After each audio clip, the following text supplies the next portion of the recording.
All right, so we're jumping into part two here.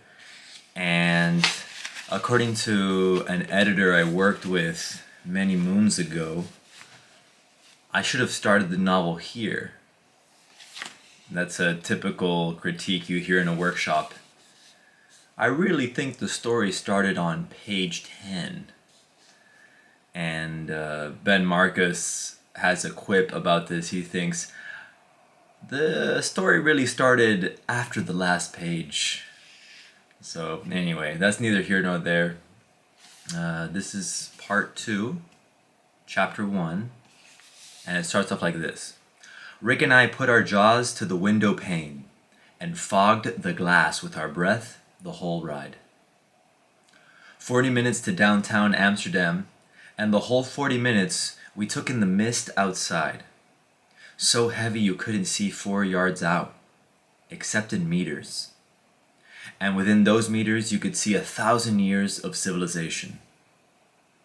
Sleek, color-coded roads shimmered alongside luscious grass, blossoming weeds, and quaint barns in a show of engineering prowess meets boundless nature. After the first stop, where a group of local teens in orange jerseys got off laughing and kicking each other's luggage, an early form of foreigner anxiety twisted our ankles and got a hold of our nerves. Those teens knew how to get to their destination. We, on the other hand, had to rely on Rick's hand-sketched maps of the city to guide us. He seemed confident in his cartographical skills, ready to read the unsteady lines he had drawn at Schiphol International Airport upon wrinkled rolls of receipt paper. At an unpronounceable intersection by the museum district, we got off and ambled in random circles until reaching the yet unfamiliar steps of an unassuming door over which read the name of our first hostel, the Talking Dog. The door led us to a tall and narrow space with a winding staircase, endless in either direction. Rick and I, with our clunky backpacks, already felt cramped against one another in that space. Then more so, as soon as other backpackers appeared in their own hurried rush out of the hostel. They were in transit, heads down like monks, staring at their phones, with whole stories of their own I would never learn from or hear about. The ones leaving had somewhere else to be, naturally, while the ones coming in were just as fresh popcorn as us. We all kind of looked alike, too. Cut-off jorts, jet-lagged eyes, greasy hair, and stinky mouths that held back airplane tray table breath. The actual hostel began downstairs, after a trip and a fall, in a realm far from the world outside. Not quite Amsterdam, yet Dutch, where dozens of young, spirited animals relaxed, chatted, munched, chilled, and enjoyed life to the fullest. To our surprise, Rick and I heard our first names called upon arrival. It was the front desk receptionist, a charming chap with curly hair and impeccable English. He checked us in, handed us crisp maps of the city, color ink sponsored by local businesses, even welcomed us to the hostel's all-you-can-drink happy hour in the bar past the kitchen, and even mentioned a cheaper, happier hour a few blocks away. All the while he introduced us to his co-workers and slapped on the counter a couple of ripped sheets of printer paper with the Wi-Fi password handwritten in pencil. The only hiccup, he confessed, was that we couldn't settle into our rooms until 10 a.m. After we've tidied the beds, he said, for you to sleep clean and comfortable tonight. Rick and I cracked open our crusty eyes. The gentleman receptionist clasped his palms over his solar plexus. You may enjoy the complimentary beverage in the lounge. I turned around and there it lay, not even 4 meters behind, a glass door and a room full of haze and laughter. Neither Texan gave it a second thought. Within minutes, Rick and I had beers in our hands and joints in our mouths, chatting away with a band of Polish brothers and an 18-year-old Ruski they called Yuri. They had been speaking Russian on account of Yuri, and I bet he felt real comfortable then.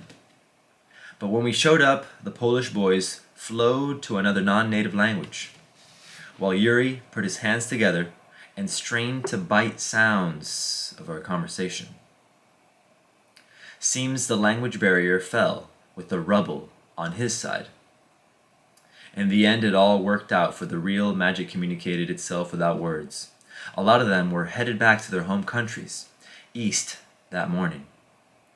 It was as if they were passing off the baton to Rick and me. Really, though, they were passing around a fat spliff. But symbolically, it was them passing off the baton, giving us the chance to sound check what would be our identities for the next couple of weeks. "What is your name? And what is your name?" Yuri asked, passing the fatty to me and looking at Rick.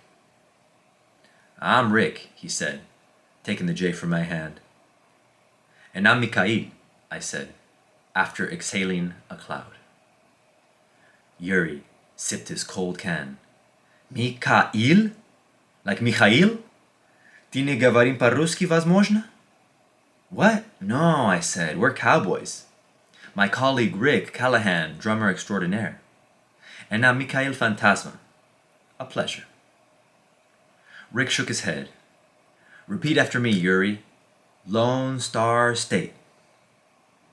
Yuri leaned back. Da, yes, I know. Lone Star State. You too, Texan tall boys." He shook his tall can of beer, pointing at its green and red label. "Like these?" "Yee. That's the long story short, my droog. Now pass the drugs." Between Yuri and the Polish boys, there was enough getting to know you to break an iceberg. In a lazy daze, by 9:30 a.m., we were so high it felt like we were polar bears floating on a broken block of ice. Rick and I explained how we had started a band, but before that had together produced a show 3 to 5 a.m. Our parents had gone to one another's weddings, and he and I had grown up traveling together. We had gone west to Big Bend and the Frio River, gone north to wooded Oklahoma, and east to swampy Louisiana. Not to mention through the checkerboard towns of the southwest border between Viejo Mexico and Nuevo Texas. To me, Rick was a primo, a cousin. More mustache than me, redder hair too, Scots-Irish to my Argentino, but still a primo. Rick was someone who got on your nerves if he liked you, but took sharp lefts if it tickled him. Someone who was down for whatever floated his boat, so long as it sank his beer. Yes, a primo. Top of the hour rolled along, and neither Rick nor I wanted to go, but we must, and off we went. We cracked open the door to our 10-person dorm and saw 8 people passed out. So we tiptoed to our beds through musty darkness, trying real hard not to wake anyone up or get off to a bad start with the strangers we trust not to steal our stuff in the next few days. Dropped, unzipped, unloaded, and with a finger we opened the window shades behind my bed, from which we saw a city waiting to be conquered. But we were too stoned on the generous green of the smoke lounge, and overwhelmed by the number of bricks it took to build this city, to raise, much less conquer any of it. Instead we gazed on the grass of merriment at the incredible Museumplein, with its long, summer-colored field inclined on one end and facing a strong castle on the other. Rick and I hadn't bothered to read any guides beforehand, but nevertheless got over our initial shock and allowed our exaggerated selves to snap us out of the stun caused by the uniformity of downtown Amsterdam. "You hear that?" Rick asked. "What?" We closed our eyes. "The city sounds," he said. "It's like the audio sample for Bustling City in a video game." Trams clicked and clacked their way north, south, east, and west. High-fashion stilettos tapped over stone. Courtly businessmen, red-eyed gangsters, and plump tourists conglomerated, precipitated, and appropriated over phones the cobbled streets and to themselves. Bike bells stuttered, and boat speakers zippity zipped under our toes and under bridges. Then we added our own sounds, the sounds of chewy sloppy kebabs, the first of many, the mastication of which cued the bonus track of aimless wanderings and happy happenings. Quick, quick, we probably swung by the city too fast, to be honest, probably skimmed a bunch, but at least we were learning something. At least we spent some time in the city. 2 days, sure, but that's better than nothing. This was a trip about travel, not about any one city or any one moment, but about family, friends, making families. This eased the lame feeling of vagabond that made us sweat for having to leave so soon. We accepted the fact that it takes a lifetime to domesticate a stranger in a foreign land, and it takes multiple lifetimes to tally each and every brick in Amsterdam. But the correct reply isn't, "Why bother?" or "I've counted more bricks than you." No, the correct reply is, "Welcome to my brick home. You may stay as long as you like. No need to pay me back. Between us, there's no spite. Simply share your story or listen to mine. And in time we shall see. The world fares not beneath us, but for you and me." And like that, with a few days of survey and active imagination, going back to bricks, you can whip up a well-crafted story involving each one, with conclusions such as Straw and Wood Piggy must have immigrated to Holland after the big bag wolf blew their house down. Here lives the hero, Sir Bricks. Van Gogh, from that joke, got some kicks. "Hi, sir." Yes, it's funny. "Hi, how are you?" Quite el chiste. Enjoying the high culture, are we? That's nice. Of course. Random left and right, then a narrow alleyway that took us under unique apartments with balconies housing stunning flowers watered by gorgeous duchesses, yeah, who watered their plants in skirts up above, who rained quartz-clear water over those flowers' long purple, white, and yellow petals. String like the vines, those wet and hanging vines, hung off the windows of many skinny balconies divine. Life was everywhere, vibe to the beat of the bustling city, erupting in concentric circles towards us, past us, and again, and to it we surrendered. Stopping at a smoke shop on the way back, we split an eighth of White Widow, that poisonous spider. "Think that'll be enough?" I asked, unsure if the grass here in Amsterdam was natural or bred. "Nah," Rick said, "I'm gonna buy another." The Talking Dog Smoke Lounge welcomed us warmly again. We joined a crowded table of rowdy Germans and got to rolling J's on J's. The group passed papers, roaches, stories, and beers. Among us sprung talk of shooting pool down the street at a happy hour bar around the corner. Rick was heavy high, and so was I. We told the group we were 7 hours behind on a lag and had to nap before venturing out. Our watches read 8-something when we stood and said we'll be down before the end of the hour. "All right, you boys," said a German with rimmed glasses and fingerless gloves. "It is 20:15. See you in precisely 45 minutes.